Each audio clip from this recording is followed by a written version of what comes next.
Every time, the SEC drops the ball. Not even 48 hours have passed since I talked about how the SEC leaked very important information, and it's still going on. This video is where we'll talk about a lot of this information, so pay attention, take it easy, and welcome to my channel. My name is Nick. If this video is your first time on the channel, I hope you decide to join by the end. To start, let's talk about the fact that I talked about the information that Gary Gensler let get out to the public about 48 hours ago. This was crazy, we talked about it, but now a lot of Democratic donors are pushing Kamala Harris to fire Gary Gensler. This is crazy. But it's also the head of the FTC. What's going on? People are sick of it, just to be safe. As part of a settlement agreement with the SEC, eToro agreed to limit crypto trade in the US. What's going on here? Because of this one three-letter body, the US is now one of the world's most anti-crypto countries. The SEC has turned into a huge problem in the way of progress. To crypto not only doing well in the US, but also becoming more popular in the US, innovation is becoming a fact. Along with crypto, how many jobs does the SEC in the US hold back? I mean, this is really funny, but this is why people are mad at Gary Gensler and want him to leave. They want Gary Gensler to be fired. According to the SEC.gov, fraudsters often use new and innovative technologies, such as crypto, to trick people into investing money. Find out about 5 ways. Scammers may try to get people to fall for crypto asset stock scams. What's going on here? It cost $15 billion to make the SEC. Yes, billions of dollars in damages in just one day after the XRP case was made public. In the first day of the lawsuit, we're talking about $15 billion in shopping harm. But they're talking about other con artists. Why shouldn't they show off their skills? Jay Clayton and Bill Heeman went on to work for Ethereum and Bitcoin trading desks and companies. They also pushed for a lawsuit against XRP, which is one of the biggest rivals to Bitcoin and Ethereum in this space. The reason for this is that XRP always had the best chance of turning Ethereum, which it did, as well as Bitcoin. Oh, let's not talk about that. Let's not make Ethgate the center of attention. Allow us to keep spreading lies, scammers in the crypto world. What about con artists inside TradFi, like the biggest banks? Yes, we did. We gave them a slap on the hand and told them to have a nice day.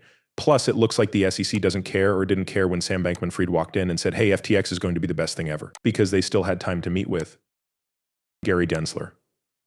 When they left, they got the all clear. That's interesting. It's funny that the SEC is now talking about coins and scams. There are also a lot of things going on at the same time. In the US, the SEC is limiting trading in crypto and spreading terrible false information about it. At the same time, the UK just introduced a bill to recognize Bitcoin and other cryptocurrencies as personal property. There is now clarity in some parts of the world. By introducing a bill, the UK makes it clear that cryptocurrency, non-fungible tokens, NFTs, and tokenized real-world assets can be legally thought of as personal property. It all starts in London. Is this the start of crypto control around the world? Also, you should know that crypto control around the world has already started. Take a look at Japan and the UAE. When it comes to clear rules, all of these countries around the world are going toward being pro-crypto. What's taking so long in the US? For the second year in a row, India has the most crypto users in the world. These are places that are very open to new ideas. There is no way for them to see crypto going anywhere but up and getting bigger. The US is still fighting it, though. All of these places are very open to new ideas. But let's get back to the eToro news, shall we? We have from Coinbase's Clo that they just agree that ETH is not sold on secondary markets as an investment contract asset.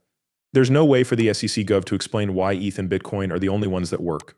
No one is following the law. There is no plan, no framework, no theory, and there is no due process. And if we look more closely, they did reach a settlement with the SEC and will no longer trade in almost any crypto assets. The company was charged with running an unregistered broker clearing service in connection with the crypto asset trading platform. It is broken down. They agreed to pay a fine of $1.5 million to settle charges that they ran an unlicensed securities brokerage and clearing agency with a trade platform that made it possible. Things like investing in cryptocurrencies and such. When eToro made the announcement, they said that from now on, US customers will only be able to trade Bitcoin, Bitcoin Cash, and Ether on their website, as long as the SEC's order stays in place. What's going on here? I mean, it seems very strange to me, right? And I know that everyone will have a strong view about this, but why does the SEC see the TradFi guys and all of these other big players only want people to touch Bitcoin and Ethereum? What's going on there? This is the reason I don't trust Bitcoin and Ether. It seems like they want to push everyone toward Bitcoin and Ethereum, even though they know those two won't be the ones picked. They want the retail sector to take advantage of these chances that don't offer much value. They do not want you to touch XRP. They do not want you to touch HBAR. You shouldn't touch Stellar, they say. They do not want you to touch anything useful in the real world, and I do not understand why. I'm not sure what's going on. What's the plan here? Additionally, eToro has made it public that its customers will only be able to sell all other crypto assets for 180 days after the SEC's order is made public. eToro has to follow the rules and work within the framework set by regulators by taking tokens that were being sold as investment contracts off of its platform. What kind of framework is that? There is no structure here. This settlement not only makes investors safer, but it also opens the door for other crypto middlemen. In reality, this stops new ideas from coming up, stops the space from growing, and blocks real chances that could make you money. They don't want you to get rich. This is something I've said a million times. The SEC doesn't want you to get rich. What's even crazier is that the New York State Bar took Torres' statement that XRP is not naturally a security as a win for Ripple and a loss for the other side. They do say that they are worried that the SEC seems to have given up on using security designation as a test of truth. Yes, because they're not even looking at this and following the rules. You could say that they are picking winners and losers, but they also want to put a fence around things that have real value. They don't think anyone will get rich from putting regular money into Bitcoin and Ethereum, so they want to mix it all up. For the same reason I see BlackRock, Fidelity, and other big names pushing Bitcoin and Ethereum. What's the deal with all the push for Bitcoin and Ethereum? Why do so many rich people push Bitcoin and Ethereum? All of this has to be part of a bigger plan. What's going on?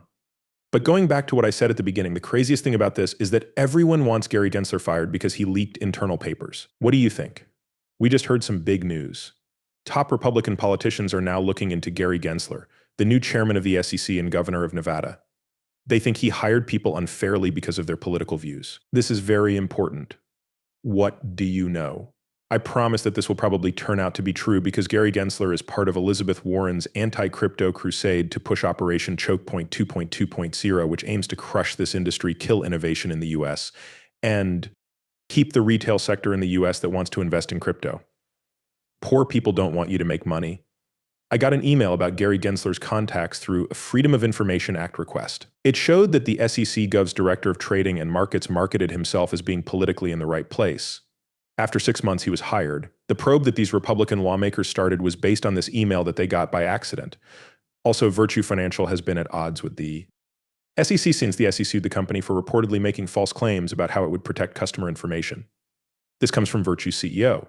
Unfortunately, this isn't a surprise. As the results of our FOIA lawsuit showed, Gensler's plans are driven more by politics than a real desire to make markets better, as I've said many times. And a letter to Fox Business as well. A spokesman for the SEC said that Chair Gensler will talk to members of Congress directly.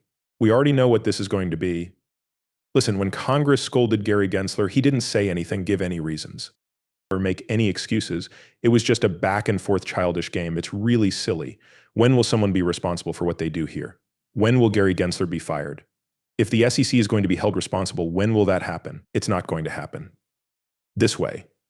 Election day, a congressman from Tennessee who is on the Financial Committee is proposing a new bill called the Bridge Digital Assets Act. This bill would make the SEC and the CFTC work together on a Digital Assets Advisory Committee. I've been told that the committee's job is for business to give both organizations advice on their roles, rules, and policies when it comes to digital assets. 20 people from the private sector with different perspectives on the crypto space would make up the group. By the way, I'm really pleased about this.